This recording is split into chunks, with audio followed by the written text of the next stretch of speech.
More developing points about the Florida gun shooting. As usual, the lefties have moved away from just talking about guns, although they're still talking about guns, and now they've moved on into blaming men. So I noticed this tweet's been going viral around my Facebook page from Michael Ian Black.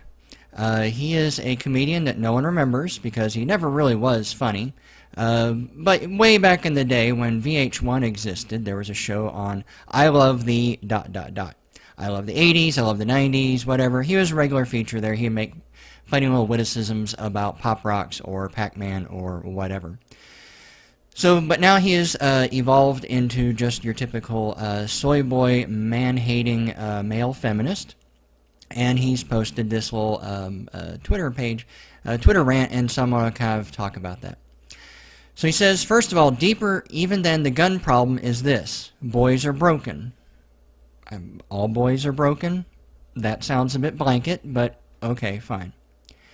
Then he says, until we fix men, we need to fix the gun problem. So now we've got two problems. One, the gun problem, which isn't going to get fixed, because as I pointed out, there are more guns in America than there are Americans. But now apparently half the population is broken and now needs to be fixed. The last 50 years redefined womanhood. Women were taught they can be anything. No commensurate movement for men who are still generally locked into the same rigid, outdated model of masculinity, and it's killing us. So there's a few interesting things in there. One, he's kind of praising feminism, talking about how the past 50 years women were taught they could be anything. He's probably not going to talk about how women can't be anything and how the depression rates in women have been going up since feminism has come about. But, you know, we'll talk about that later, I suppose. No commensurate movement for men. Well, there is the men's rights activist movement. Of course, feminists hate that, and that's why they shut it down, and that's why Cassie J has a really hard time getting her Red Pill movie shown in any place, because we don't want a commensurate movement, because if men start to think about themselves and improve themselves, well, then what about the women's? So we can't have that part.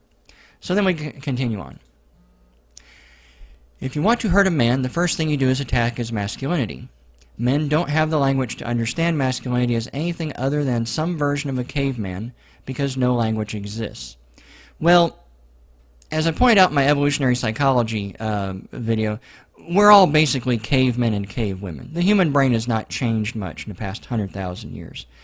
So to call someone a caveman is not really an insult. It's more of a statement of fact, but we know what he means. And this notion about attacking masculinity, this is true.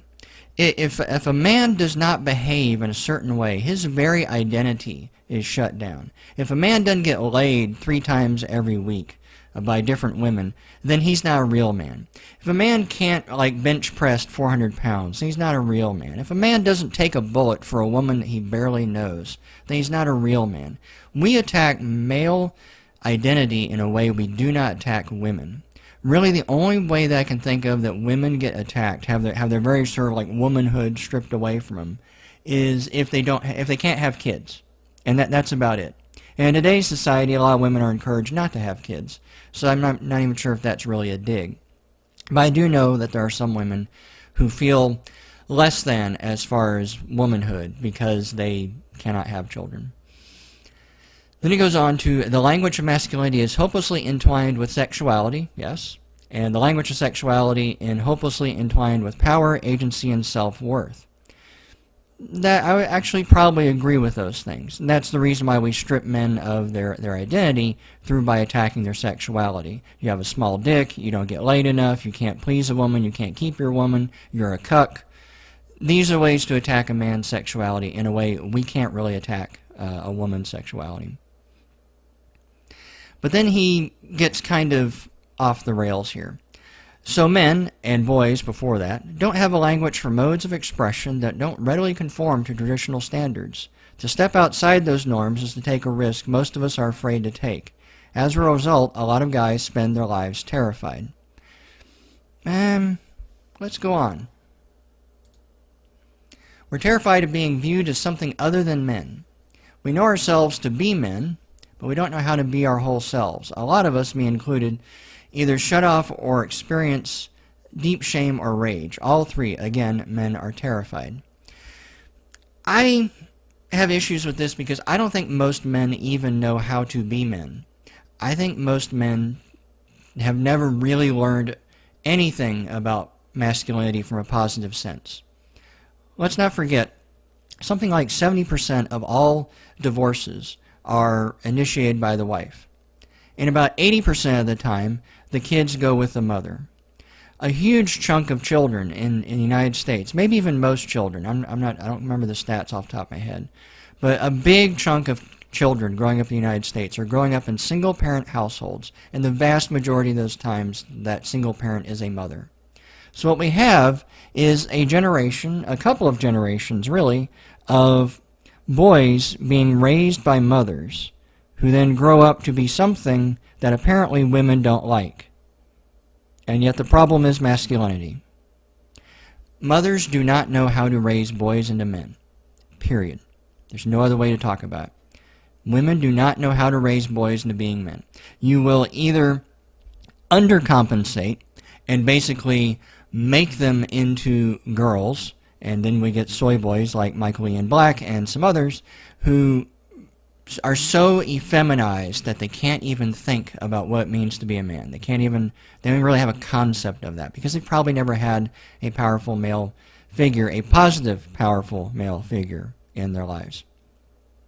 Or they do the opposite. And a lot of my guys are in counseling. I see this a lot too. They were raised, at least at some point in their life, by just their mother. Maybe there was a stepfather that came in later. Maybe that stepfather was positive. Maybe he wasn't. But for a lot of my guys, they spent at least some part of their childhood and or adolescence being raised by just their mother. And these mothers are sometimes domineering, controlling. They have been told for 50 years, thank you, Michael Ian Black, 50 years that boys are the problem. Boys are a problem, boys cause issues, boys can't sit still in class, boys can't learn, boys don't want to read, boys only want to be violent, all this other stuff. And so these mothers harp down on their boys to crush any sense of masculinity, positive or otherwise. And then boys respond to that differently. And Michael Ian Black, does point that out. He says that they shut off or experience deep shame or rage. And that usually comes from mama, because mama is the one that's been teaching them that there's something wrong with them, as well as the schools tend to point out that there's something wrong with them. Again, this boy in Florida who did the shooting, I've heard no mention about his father. I have no idea who his father is, if he's in the picture, if he's alive, what's going on. So I have to assume that this boy was raised by just his mother, who died apparently in November. So then he was shuffled off to go live with some other family members. And then I think they said that they think that his girlfriend broke up with him recently.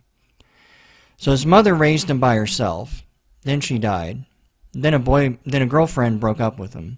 And yet masculinity is the problem with this kid. Not the fact that actually maybe he's been violent for a very long time, and that violence probably came from being abused as a child, and or having some sort of developmental delay, as I pointed out in my other video. Just looking at him, he looks like there's, I don't know, an extra chromosome or fetal alcohol syndrome or something. But I'll be willing to bet this kid did not start off life really great.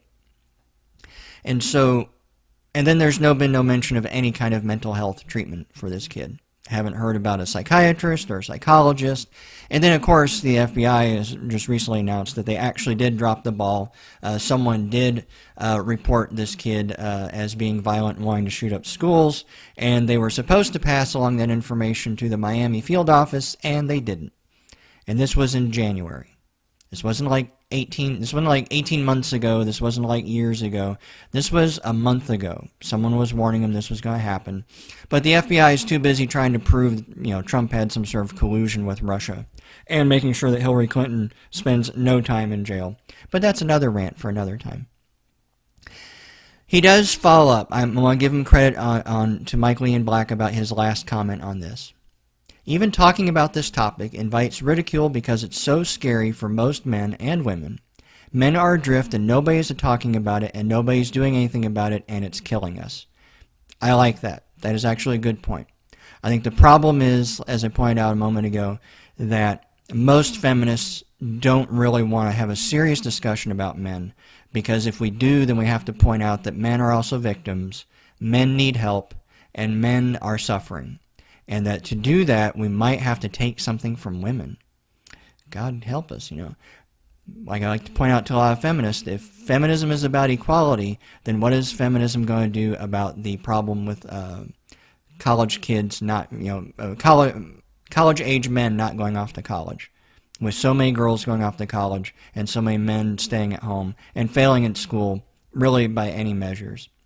But again, to fix that problem, just that one aspect of masculinity, then we would have to maybe address something going on with women. Maybe we need to shut down Title IX, or maybe we need to do the truly equity aspect, is to apply Title IX just as much to boys as we do to girls.